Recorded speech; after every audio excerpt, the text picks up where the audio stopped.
is Kelvin.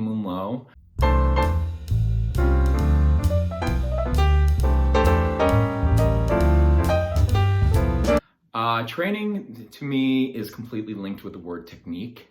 Technique is something that I've heard from teachers and instructors my entire life. And frankly, I want to be honest with you that the word technique really scares me. It scared me then, it scares me now, because it's something that is so valuable to your training.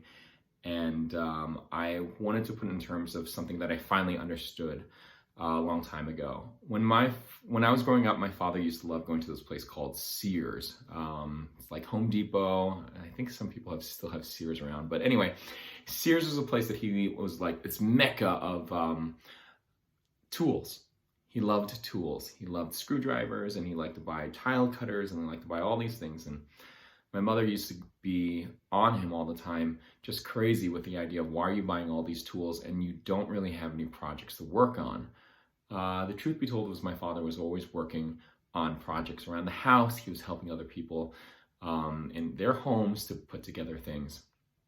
And I remember him responding to my mother, even though I'm not working on anything right now that requires these tools, when the job comes up, I want to be ready.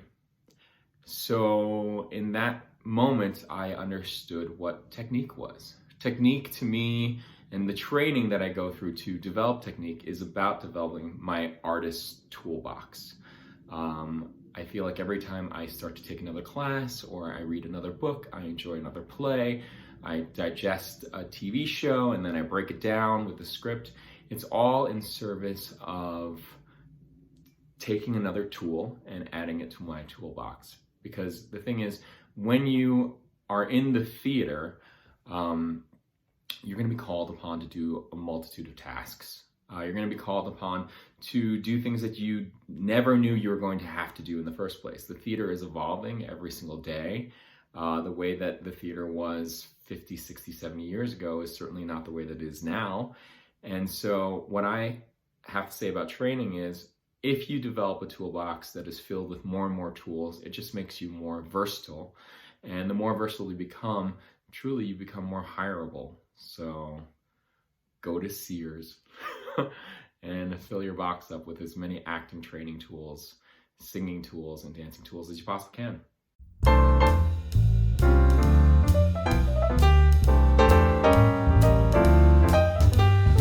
So I get asked this question quite a bit about, do I still get nervous when I go on stage?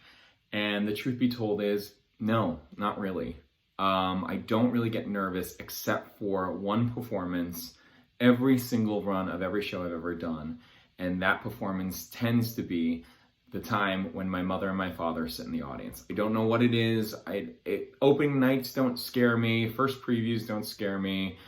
The biggest producer in the world doesn't scare me. I don't care who's in the audience. The only people who ever show up to the theater that freak me out are my own mother and father. I'm going to admit that it's because I want to please them so dearly. And in those times, I know I have to rely on my technique.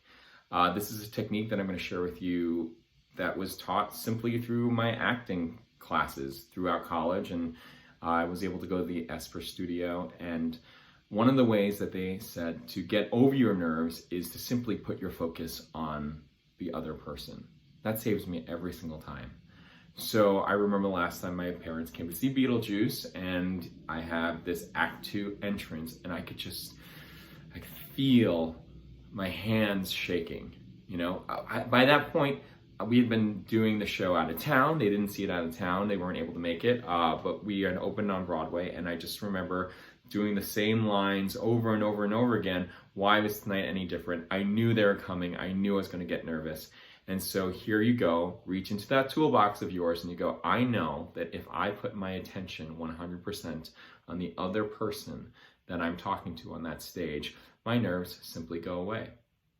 But of course, I'm waiting backstage behind the door and I'm just shaking. There's no one to put my attention on but myself and the thoughts and the image of my parents sitting in the audience like this. So doors fly open and I can still not settled in my body. I'm still not feeling as secure in my space. And I just remember locking eyes with Leslie Kritzer. And in that moment, I knew that that character, my character and her character, had to have a real conversation. And if I were able to see her, I wasn't going to be able to really split my focus on anything beyond that fourth wall in that moment, including my parents. So the beauty of ignoring your parents is kind of a technique in itself, but the technique that always saves me, and frankly it saves me in every single night that I do any kind of show, is to put my attention on the other person that I'm talking to. I'm talking to you.